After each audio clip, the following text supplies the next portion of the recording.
Hi, this is Daniel with Unrivaled Investing. Imagine the stock market dropping 10, 20, 30%. You don't know what to do. That's the reason why I made this video. I made this video on September 3rd when the S&P was down 3% that day. A lot of investors, I'm sure, are worried. Is this the start to a big market crash? What should I do? That's the reason why I'm making this video. What can you do to prepare for a stock market crash? But before digging in, if you're interested in finding companies that could potentially go up hundreds or even thousands percent, that's the purpose of this channel. So hit subscribe. If you're already a subscriber, hit that like button. And if you want to support this channel, go to unrivaledinvesting.com, click on Journey. And if you support this channel by subscribing to at unrivaledinvesting.com Journey, I will throw in a monthly update of my portfolio where you can see what I'm buying and selling and why, as well as some analytics of what are the key reasons why I own these things with a calculator that you can see, oh, this is the upside downside of his top holdings. Also, if you're a subscriber to this channel, feel free to leave a note or a question of a stock that you'd like me to look at. So you're concerned about a market crash. First, recognize no one knows when markets will crash, how deep they'll crash, how long it'll last. Each one's different. Some are deep crashes that are called like Black Monday, drops 30%, and some are long, prolonged, painful periods. A lot of it depends, in all honesty, on forces outside of our control, like the behavior of the central bankers and the behavior of the federal government. A lot of it depends on them, and that has a huge influence on what the market does over time. Inflation is another key component. Overall, they're pretty much impossible to time, to say like, hey, I perfectly timed the top of the market and I'm going to perfectly time the bottom of it. So that said, recognizing that there's always this risk that markets just can drop dramatically, what can you do as an investor?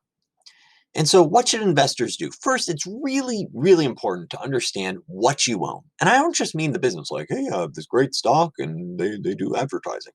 No, you should be able to pencil out what's the risk reward over the next 5 years. Like, what's growing this business? What's the valuation assumptions? What's the margin assumptions? And regular viewers know that for many of my videos, I post a free, calculator where you can click on the link and see, a hypothetical range for some of the stocks I outline. That's what you should do for your portfolio. Say, hey, this is what I think the upside downside is.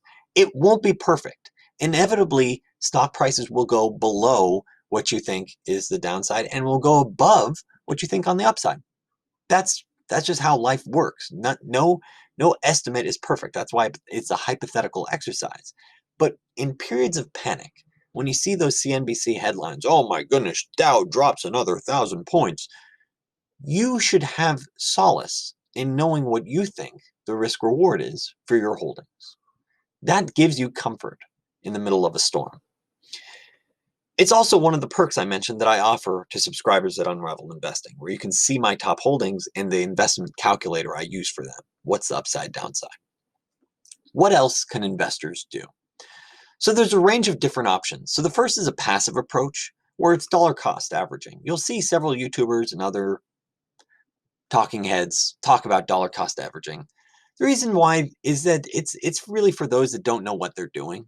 They don't know how to value stocks. They can't tell the difference between an expensive stock and a cheap stock. And so they buy the same amount or they do a little bit each month. Fine. That's a passive way to do it, and that works for them.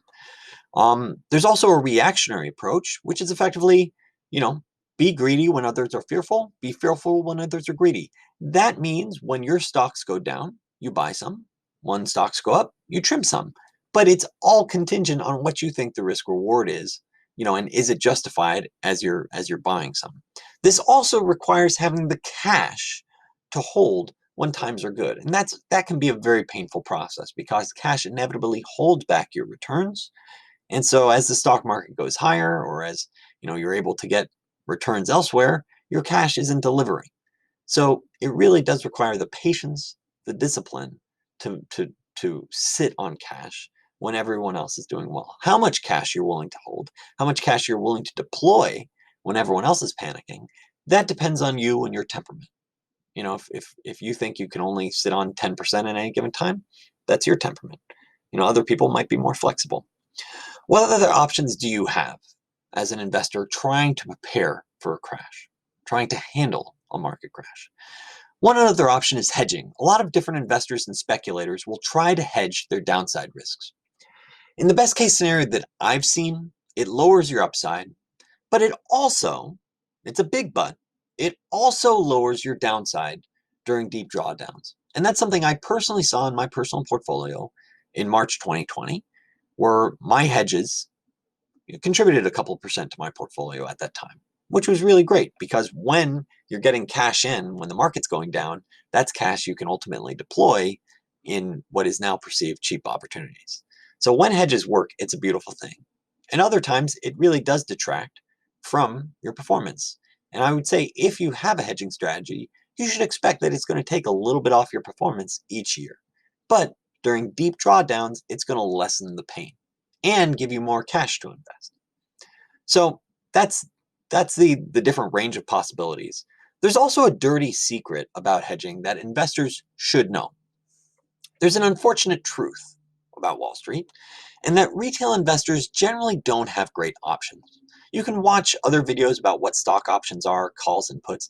Generally, I'm talking about puts here, where you can buy puts. It's effectively an insurance, contract where you're benefiting if the stock price goes lower. You make money if the stock price or stock index goes lower. And the puts generally pay off maybe 3 to 5x or super expensive. Like if you're betting on an index, betting against the S&P 500, it needs to drop huge in order to get a 3 to 5 times payoff. And if it doesn't drop, you're going to lose 100%. So the risk reward isn't that great. Losing 100% for maybe 3, 4, 5x payoff. There's also shorting stocks, which is as Charlie Munger once described, trading agony for money, where you can short a stock that's expensive and it can go to crazy, and then it goes to loony, and then it goes to the moon, and it's just an incredibly unpleasant process.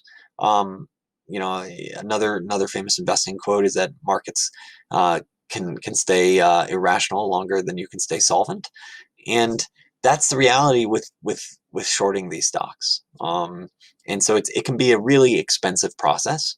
I personally avoid shorting individual companies.